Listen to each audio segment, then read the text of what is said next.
ტკივებთან და ბორელიოსთან დაკავშირებით ბევრი კითხვა მივიღეთ. სწორედ ამიტომ მოვედით კლინიკა ნეოლაბში, სადაც თქვენს მიერ დასმულ კითხვებს ამომწურავად გავცემთ პასუხს.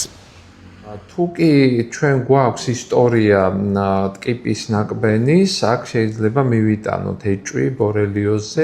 პირველ რიგში უნდა მივაქციოთ ყურადღება ნაკბენის გარშემო არსებულ გამონაყარს. ამ შემთხვევაში კლასიკურად ის ვლინდება ეგრეთ წოდებული სამიზნისებური გამონაყრის სახით, რომელიც შემდეგ შეიძლება მოხდეს მისი გადანაცვლება კანის სხვა ადგილებში. შესაბამისად, ამას უწოდებენ ასევე მოძრავ, ანუ გადაადგილებად გამონაყარს. თუ გვაქვს ესეთი სამიზნისებური დიდი ზომის გამონაყარი და გვაქვს საქმე შესაძლო ნაკბენთან, ან თუ არის დაფიქსირებული თვითონ მიმაგრებული ტკიპა, ამ შემთხვევაში ფაქტიურად გვაქვს დიაგნოზის დონეზე ბორელიოზი. მოგვიანებით ეტაპზე, თუ კი არ მოხდა დროულად აღმოჩენა ამ ინფექციის და მკურნალობა, შეიძლება უკვე განვითარდეს სხვა ორგანოების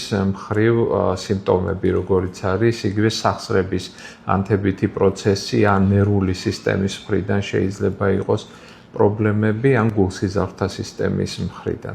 ზოგიერთ შემთხვევაში შეიძლება არ მიაქციოს ადამიანმა ყურადღება თვითონ ამ ნაკბენს, ან გამონაყარი არ ჩათვალოს საგულისხმოდ, რომ ხშირ შემთხვევაში არ არის ასეთი კლასიკური ტიპის გამონაყარი და შეიძლება დიდი ხნის მანძილზე მიმდინარეობდეს ეს ინფექცია და არავითარი სიმპტომი არ იყოს და დღე-დღე უკვე გამოვლინდეს მაგალითად როგორც ართრიტი, ანუ სახსრების ანთება. როგორც წესი, სისხლის ტესტით ხდება დიაგნოსტიკა და ეს არის ეგრეთ წოდებული იმუნოლოგიური, სეროლოგიური ტესტი, რომლითაც ხდება ბორელიას საწინააღმდეგო ანტისხეულების კვლევა.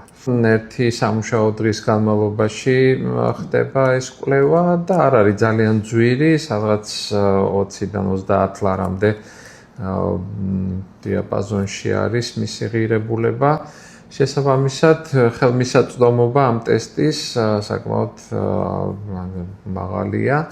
ტესტს არ აქვს, თქვათ, 100%-იანი გრძნობელობა და შეიძლება იყოს ამ შემთხვევაში ცრუუარყოფითი პასუხები. თუ კი ეჭვი ვრჩება, რასაკვირველია, ჯობია რომ მოხდეს განმეორებითი ანალიზი. ეს განსაკუთრებით მნიშვნელოვანია, თუ ადრეულ ეტაპზე ვაკეთებთ ამ კვლევას, დასახელებულია 3 კვირა უმრავლეს წყაროებში, თუმცა შეიძლება ცოტა უფრო გვიან გაჩნდეს ანტისხეულები. ამიტომ თუ თქვათ უარყოფითი ტესტი გვაქვს და კვლავ გვაქვს ეჭვი, ან ეპიდემიოლოგიურად, ანუ იყო ნაკბენი, ან კლინიკურად, ანუ არის სიმპტომები ძალიან დამახასიათებელი ამ ინფექციისთვის, ჯობია გადამოწვევა მაგალითად 1 ან 2 კვირაში წინა კვლევიდან და შესაძლოა თქვათ წინა კვლევა იყოს უარყოფითი და მეორე მოქცეს დადებითი. თუ კი დადასტურებული ინფექცია, რასაკვირველია, უნდა ჩატარდეს მკურნალობა და ინიშნება ანტიბიოტიკოთერაპია. სხვადასხვა სქემები არის, ეს არ არის თქვათ ძალიან მძიმე ანტიბიოტიკოთერაპია. შესაბამისად, თვითონ მკურნალობა, რასაკვირველია, არ არის ძალიან რთული. რთულია ხოლმე ეჭვის მიტანა ხშირ შემთხვევაში და ხდება დიაგნოზის შედარებით ნაკლებად დასმა იმასთან შედარებით, რაც რეალურად არის ეს ინფექცია, ეს არის პრობლემა, მაგრამ ანტიბიოტიკოთერაპიის დაწყება რასაკვირველია მნიშვნელოვანია.